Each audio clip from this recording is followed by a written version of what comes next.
तुम्हें अश्विनी कुमार दुई जन को प्रार्थना कर से तुमको चक्षु प्रदान करे बस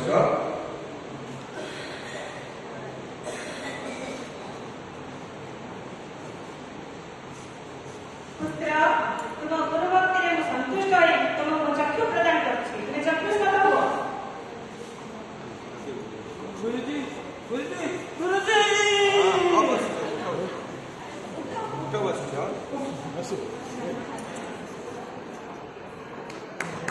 गुरु भक्ति द्वारा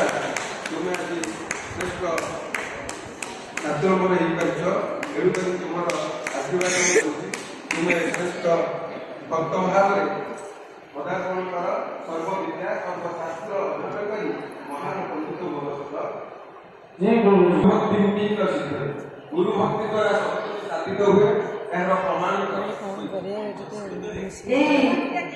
उपबंधु डाक्टर अब एरिया शिक्षा पाले